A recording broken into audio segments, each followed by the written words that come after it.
우리는 5월 첫 번째, 두 번째 주에 교회는 소통한다라고 하는 제목으로 두 차례 하나님 말씀을 나눴습니다.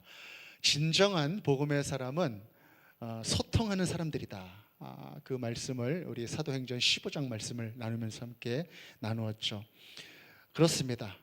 예수를 믿는 사람들은요, 끊임없이 소통하는 사람이어야 합니다. 그 말씀 가운데 그 소통해야 되는 대상에 대해서 우리가 나눴는데 세 가지의 대상이 있다고 나누었습니다. 첫 번째는 하나님입니다. 하나님과 소통을 잘 해야 된다. 그리고 두 번째는 믿는 사람들과 소통을 잘해야 된다. 그리고 세 번째는 복음을 나눠줄 그 세상 사람들과도 소통을 잘 해야 된다. 우리가 이렇게 소통의 대상에 대해서 나눴죠. 오늘은 우리가 그 중에서 하나님과의 소통이라고 하는 주제로 함께 말씀을 좀 나누기를 원합니다. 이런 질문을 우리가 한번 해볼 수 있을 것 같습니다. 나는 하나님과 잘 소통하고 있는가? 이 마음을 가지고 오늘 말씀을 함께 나누고자 합니다. 카톨릭 신부이자 세계적 석학이었던 헨리 나우엔을 여러분 다들 잘 아실 것입니다. 이분은 젊을 때 신부가 됐습니다. 26살에 신부가 돼서 성도들을 돌보는 그런 직분을 잘 맡았었죠. 사진을 좀 보여주시면 우리 헨리 나우엔의 얼굴이 나오죠. 젊을 때부터 영혼을 돌봤지만 막상 자신을 잘 돌보는 일은 실패했었던 것 같습니다. 그래서 말년에 신경쇠약증에 걸려서 라르시 데이브레이크라고 하는 그러한 지적 장애 공동체에 들어가서 요양 생활을 하게 되었습니다. 그곳에 들어가서 인사하게 된 첫날 한 장애인 분이 와서 물었습니다. 누구예요? 그래서 헨리 나우엔 신부님을 소개했습니다. 반갑습니다. 저는 헨리 나우엔 신부입니다. 하버드에서 영성학 강의를 하다가 이렇게 왔습니다. 그랬더니 한 분이 또 이렇게 질문합니다. 하버드가 뭐예요?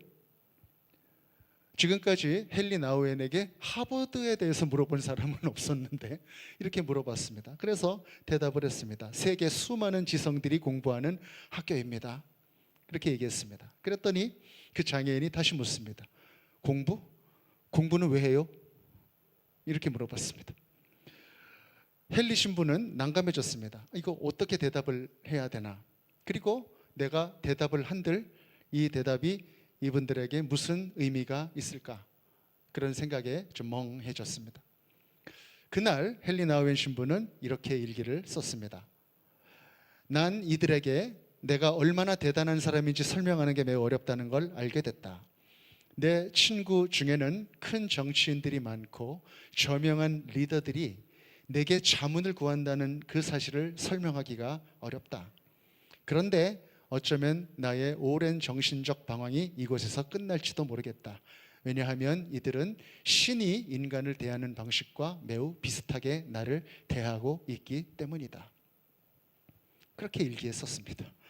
그 이후로 10년 동안 생애 마지막에 이르기까지 헨리 나우엔은 이 공동체를 섬기고 이 공동체에서 마지막을 맞이하게 되었습니다. 사랑하는 여러분, 하나님께서 이 자리에 앉아있는 우리 한 사람 한 사람을 바라보실 때 가장 중요하게 바라보시는 게 무엇일까요? 우리의 경력일까요? 우리의 성공 여부일까요? 아니면 우리가 신앙생활을 얼마나 한 그러한 기간일까요?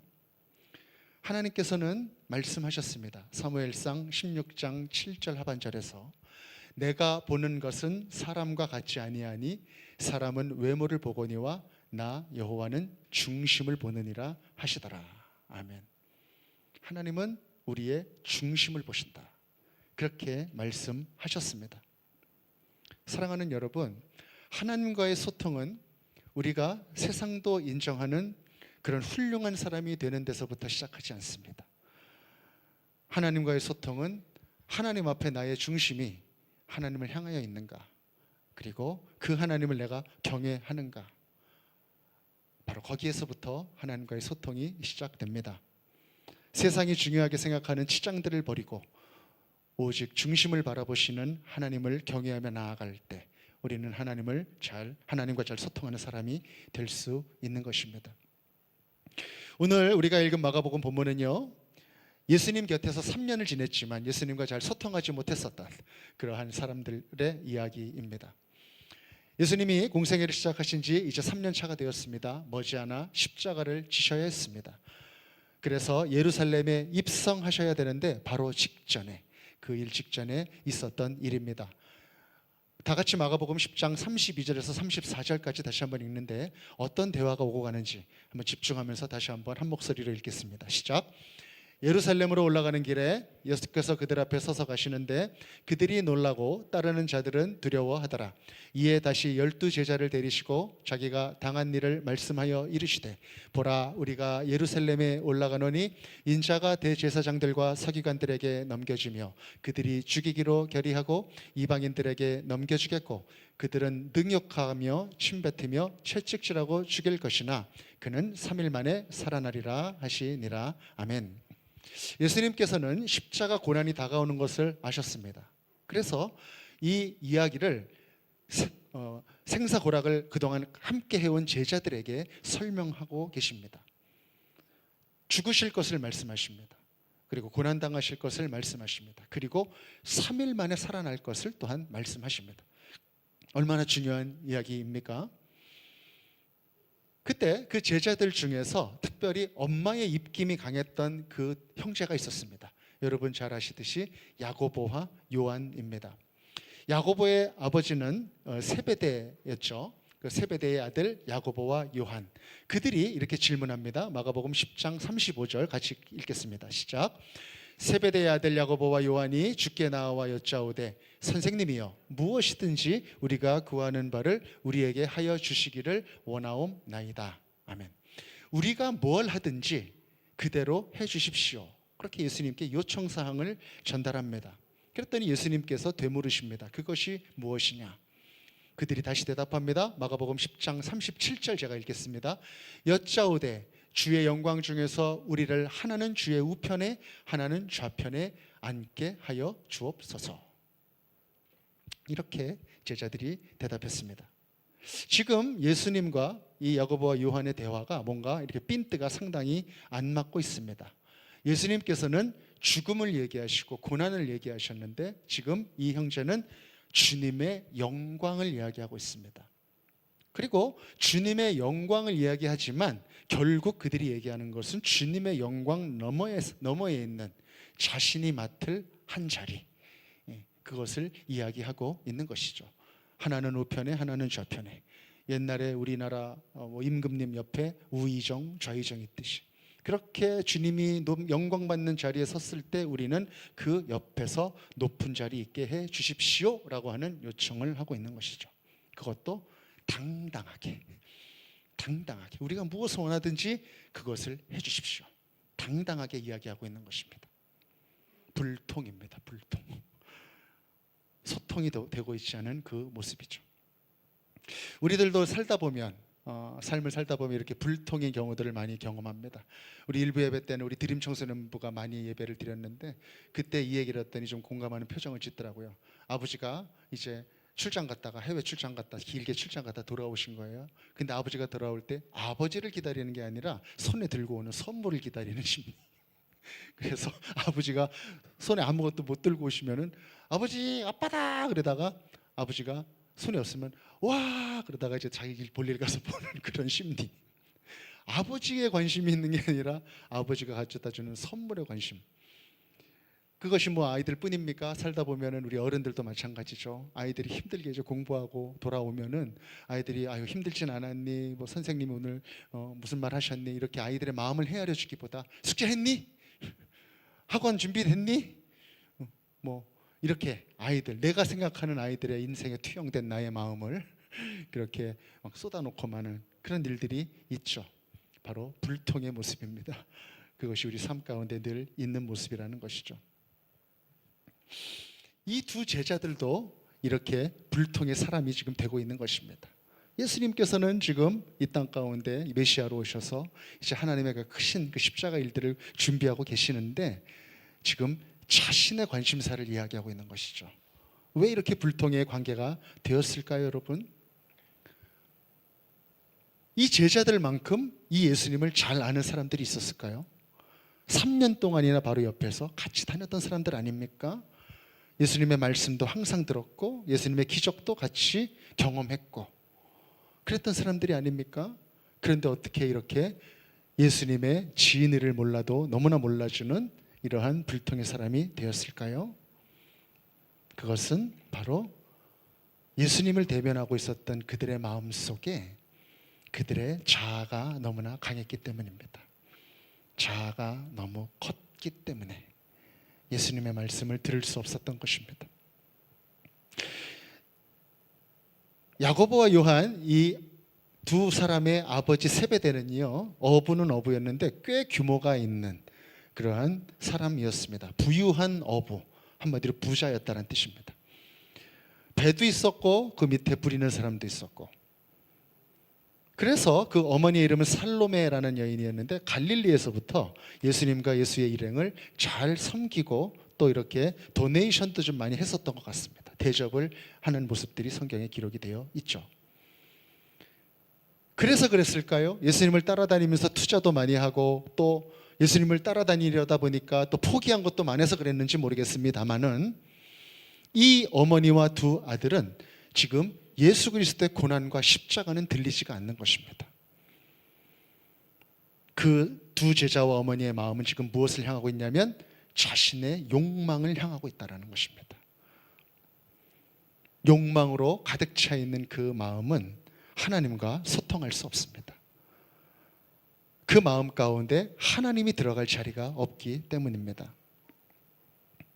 우리도 하나님보다 하나님이 주시는 그 무엇, 거기에 대한 욕망과 관심이 더 클 때가 있지 않습니까? 기도의 응답, 삶의 형통, 문제의 해결, 자녀의 진로, 나의 성공, 그게 너무나 간절한 겁니다. 우리 삶 가운데 정말 필요하고, 그래서 아까 출장 온 아버지를 반기러 가는 어린이의 마음처럼 아버지보다 그 손에 들려져 있는 선물에도 관심이 있는 모습처럼 하나님께 나아가는 그런 모습이 우리 가운데 있죠. 그러나 여러분, 우리가 정말 집중해야 되는 것은 하나님 그 자체입니다. 하나님 그분입니다. 우리를 창조하시고 모든 것을 가능하게 하시는 그분, 풍성하신 그분, 생명의 근원이 되시는 바로 그분이 우리의 중심이 되어야 하고 우리가 바라야 하는 한 유일한 존재인 것입니다. 완전하신 그분께, 모든 것을 아시는 그분께 나아가는 것입니다. 그분이 나에게 원하시는 것은 나와의 친밀한 교제이시기에 그분과의 소통의 자리로 우리는 기쁘게 나아가야 되는 것입니다. 그렇게 하나님과 기쁘게 소통하고 하나님을 높여드리고 예배할 때 그분의 풍성함으로부터 우리에게 주어지는 모든 공급이 시작되는 것입니다.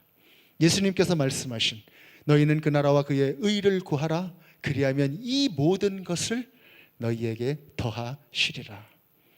이 말씀대로 그 순서가 그렇게 변화되어 가는 것이 우리의 신앙이 성숙되어 가고 성장해 나가는 모습인 것입니다.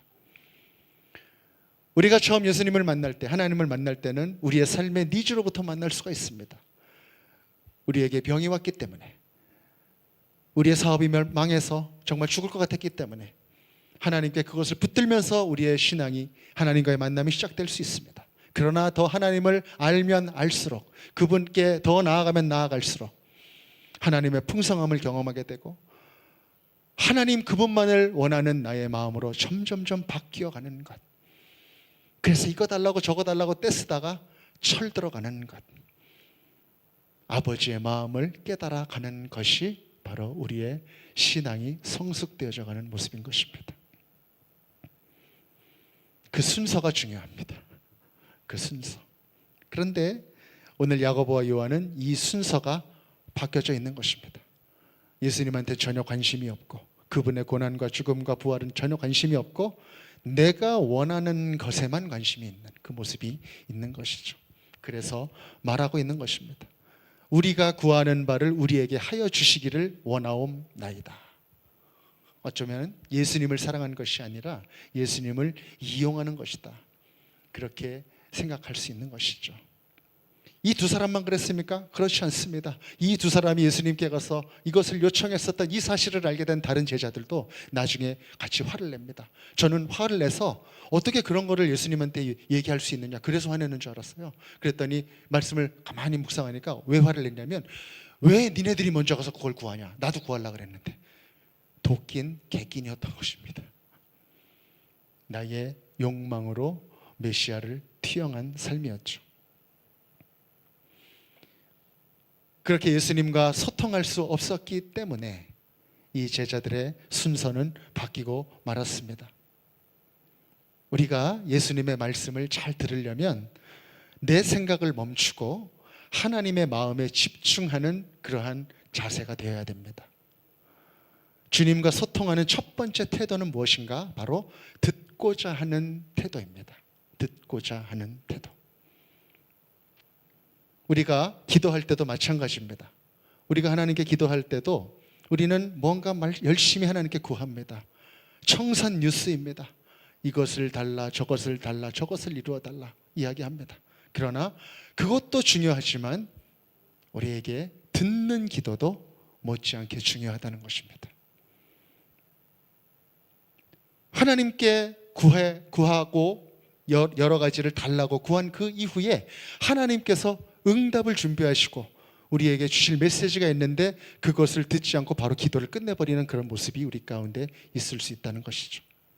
마치 이런 것입니다. 친구한테 전화를 걸어가지고 막 얘기를 한 다음에 친구가 이제 나한테 해주고 싶은 말이 있는데 그거 듣기도 전에 그래 즐거웠다 뚝 그러면서 전화 끊어버리는 그 모습. 한 걸음 더 나가면 하나님께 전화를 걸어가지고 음성 메시지만 남겨놓고 자기 볼일 보러 가는 그 모습. 그것이 바로 우리의 기도의 모습일 수 있다는 것이죠. 저도 나이가 좀 들다 보니까 이제 젊은 시절부터 만났었던 친구들을 만나잖아요.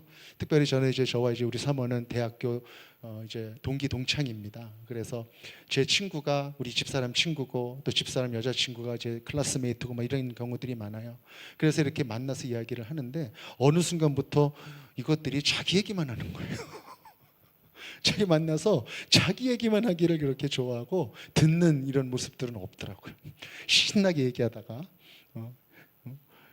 못다한 얘기는 나중에 우리 전화로 하자 이러면서 헤어지는 그런 모습들이 있더라고요.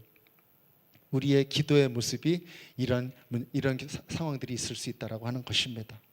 사랑하는 여러분, 우리가 기억해야 될 것은 언제나 이 소통이라고 하는 것은 쌍방향적이라는 것입니다. 쌍방향적. 근데 보통 우리의 기도는 주시옵소서 기도하고 끝나는 기도가 대부분일 수 있다는 것이죠. 제가 영적으로 깊이 도전받고 훈련받았었던 그러한 단체가 있는데 바로 두란노 경배와 찬양이라고 하는 단체입니다. 제가 군대 제대하고 나서 그곳에서 이제 헌신자 훈련을 받고 또 찬양 인도자 훈련을 받고 또 영적으로 많이 영향을 받았는데 우리 한번 사진을 한번 보여주시면 그 집회 모습이 나와 있는데요. 아주 대단했습니다. 온누리교회 안에서 서빙고 온누리교회 안에서 했었던 집회 모습도 대단했지만 여의도 광장, 지금은 여의도 공원이 됐죠. 그곳에서 했었던 큰 집회, 그리고 또 잠실체육관에서 했었던 집회, 장축체육관에서 했었던 집회, 큰 집회들이 많이 있었습니다. 그곳에 참석해서 이제 경배와 찬양을 하나님께 올려드리면 정말 대단했습니다. 아주 영적으로 강력한 그리고 열정적으로 하나님을 찬양하고 경배하는 그런 일들이 그 자리에 있었습니다. 아주 최첨단을 달리는 그 악기들이 그곳에 동원이 됐고 헌신된 그런 전공했었던 찬양 연주자들 또 찬양하는 사람들이 그곳에서 찬양을 했고 너무나 열정적으로 하나님의 능력을 선포하는 그런 시간이 그 자리에 있었습니다. 그래서 온 나라가 그 영향을 받았습니다. 모든 교회들이 그 경배와 찬양의 영향을 받았죠. 그런데 그 공동체에서 열정적으로 최선을 다해서 하나님을 찬양하는데 새벽마다 드리는 새벽 기도 때 드리는 그 기도의 방법은 무엇이었냐면 바로 침묵 기도였습니다. 침묵 기도. 침묵 기도. 잠잠하게 아무런 이야기를 하지 않고 침묵 가운데 하나님께 나아가는 그 기도, 그것이 경배와 찬양의 새벽 기도의 방법이었습니다. 잠잠한 가운데 하나님을 높이는 것입니다. 내 입으로 표현하지 않지만 침묵 가운데 하나님께 경배 그리고 찬양을 올려드리는 것입니다. 그리고 하나님께서 내 영혼에 주시는 음성을 듣는 것입니다.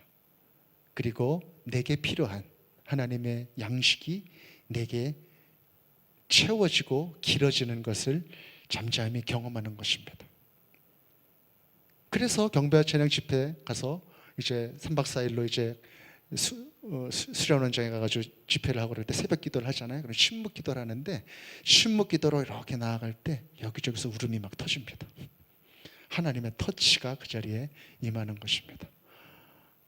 그리고 아무도 치료해 줄 수 없었던 깊은 내면의 상처들과 뭐 성폭력을 당했었던 것이라든지 학대를 당했었던 경험들 이런 것들이 다 그 침묵하는 기도 가운데 다 터치가 되고 다 치유가 되는 그런 놀라운 역사가 바로 그 자리에 있었습니다. 나를 잘 비우고 하나님께 듣고자 하는 태도로 나아갈 때 하나님의 놀라운 역사가 그 자리에 임했던 것이죠. 내 마음의 간구를 이미 다 알고 계시는 하나님께서 침묵 가운데 나아가는 기도, 그 기도 위에 임하여 주시고 역사해 주셨던 것입니다. 저는 그 침묵 기도의 경험을 너무나도 소중하게 가지고 있습니다. 저는 그래서 지금도 새벽 기도를 할 때도 하나님께 기도를 다 올려드리고 나서 마지막으로 마무리를 할 때는 꼭 침묵 기도를 합니다. 듣는 기도, 잠잠히 하나님께 이렇게 손을 들고 하나님만 바라면서 이렇게 나아갑니다.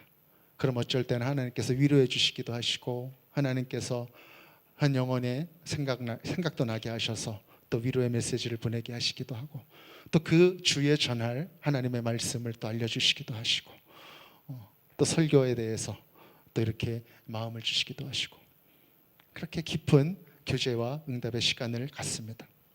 저는 여러분들께도 권면하고 싶은 것은 하나님께 간절히 구하는 기도를 드린 이후에 하나님의 음성을 듣는 그런 듣는 기도의 시간을 가지시기를 바랍니다.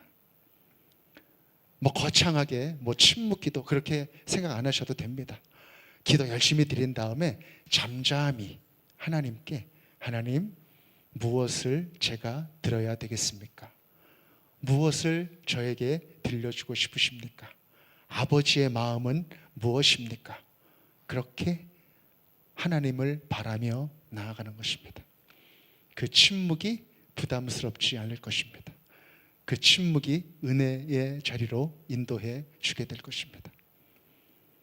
그렇게 하나님과 깊은 교제로 나아가는 여러분들이 되시기를 간절히 바랍니다. 하나님과의 소통이 잘 되는 사람들, 그 사람들은요 또 한 가지의 특징이 있습니다. 그것이 무엇이냐면 순종을 잘한다는 것입니다. 우리 한번 따라해 볼까요? 순종을 잘한다. 순종을 잘하는 특징이 있습니다. 하나님은 왜 우리에게 말씀하시는가? 왜 우리를 부르셨는가? 궁극적으로 하나님은 우리를 순종의 자리로 이끄시기 위하여 우리를 불러주셨다는 것이죠. 그래서 하나님의 음성을 잘 듣는 사람은 잘 순종하게 되고 또 잘 순종하는 사람은 더욱더 하나님을 깊이 알아가는 그러한 거룩한 사이클에 들어가게 되는 것입니다. 하나님의 뜻을 온전하게 깨닫는 것은 하나님의 뜻을 잘 순종하기 위해서 매우 필요합니다. 하나님의 뜻을 잘 듣지 못하고 깨닫지 못한 상태에서 우리가 온전한 순종을 할 수 없기 때문입니다. 어쩌면 우리가 순종한다고 하지만 그것은 나 중심의 선택일 수가 있습니다. 하나님의 음성을 잘 길어내지 못하고 우리가 하나님의 뜻을 받아들이지 못한 상태에서 우리가 열심을 다해서 순종한다고 하는 것은 나 중심의 선택일 수 있다는 것이죠. 그리고 꾸준히 하나님께서 부어주시는 마음과 하나님께서 부어주시는 음성을 우리가 계속 들어가지 않는다면 우리는 어느 순간에 우리의 순종의 모습이 우리를 위한 것들이 되어 있는 그러한 상황을 맞닥뜨릴 수가 있습니다. 우리가 어느 순간 이해되지 않고 받아들여지지 않는다 해서 하나님께 순종하지 못한다면 그것은 부분적인 순종이 아니라 그것은 오히려 배신에 가까운 그러한 모습이 될 수 있습니다.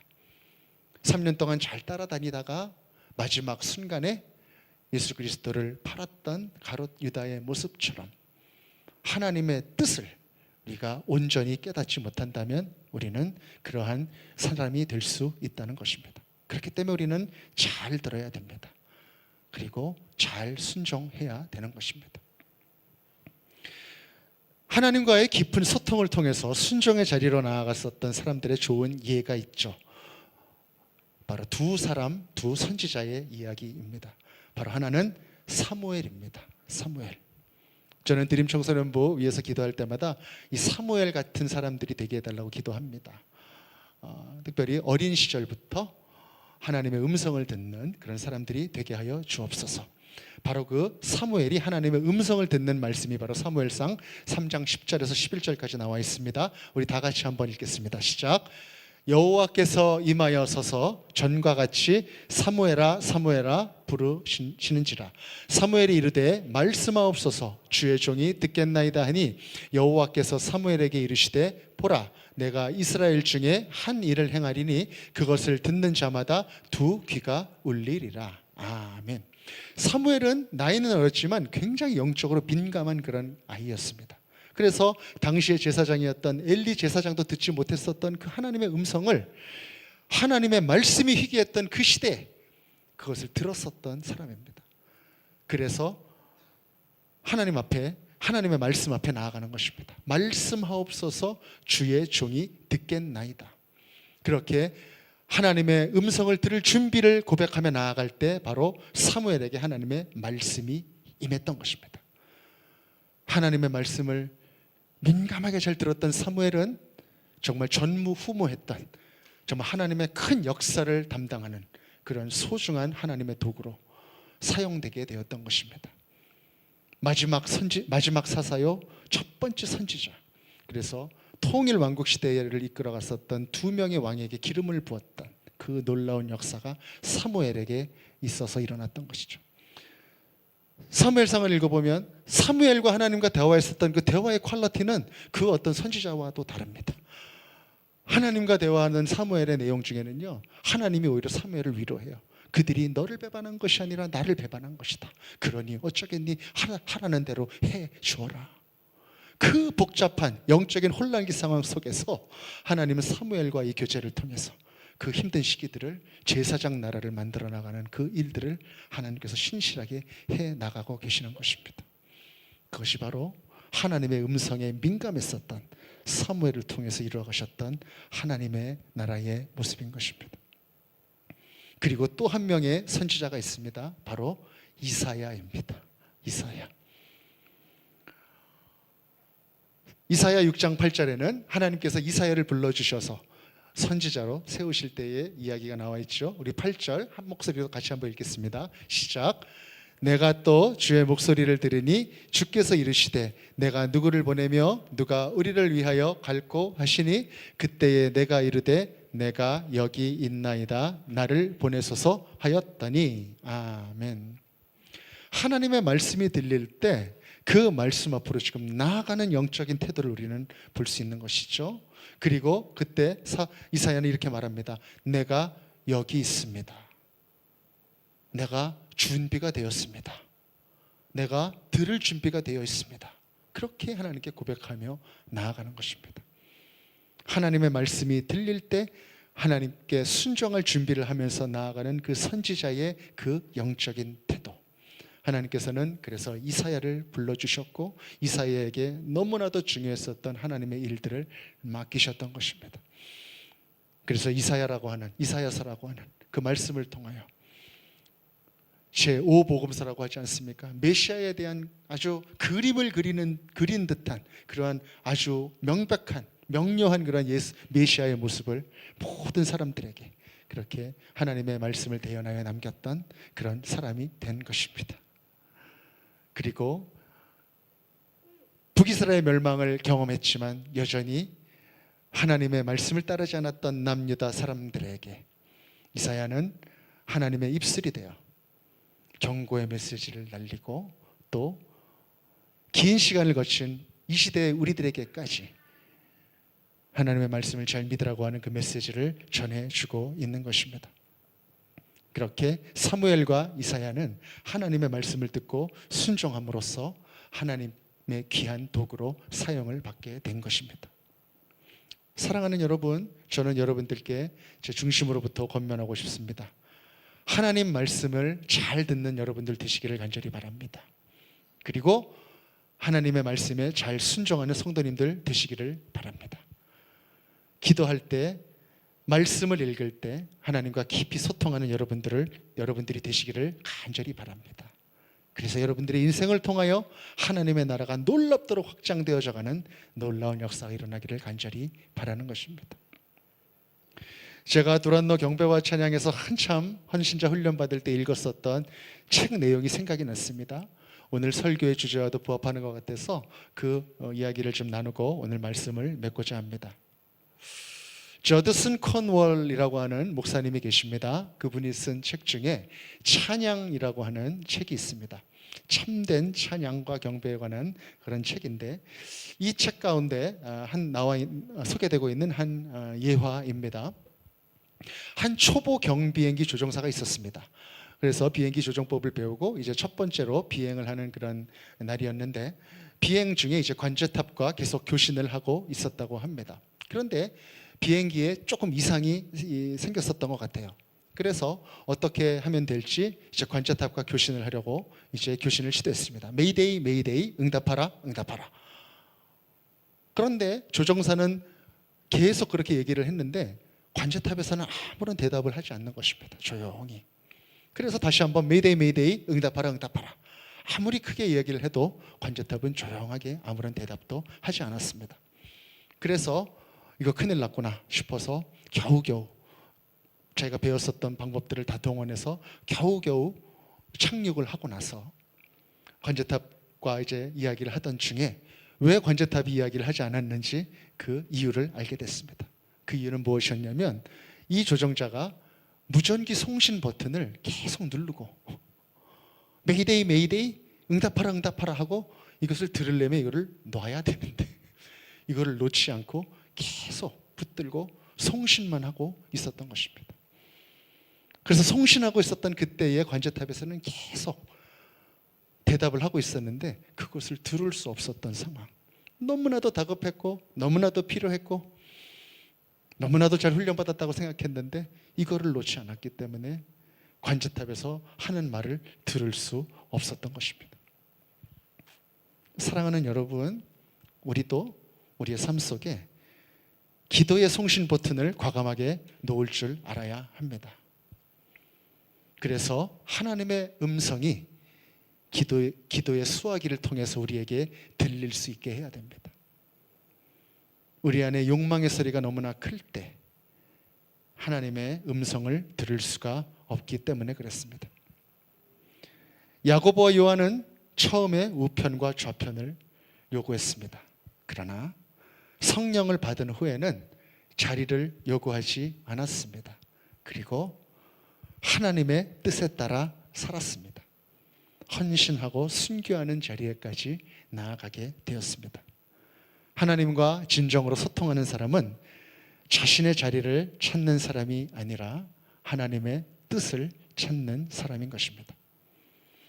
사랑하는 생명의 말씀교회 모든 성도님들, 하나님과 깊이 소통하는 사람들이 되시기를 바랍니다. 그리고 사무엘의 고백처럼 주여 말씀하옵소서, 주의 종이 듣겠나이다. 이렇게 고백하며 살아가는 우리 모든 생명의 말씀교회 성도님들이 되시기를 우리 구주 예수 그리스도 이름으로 간절히 축복합니다. 아멘.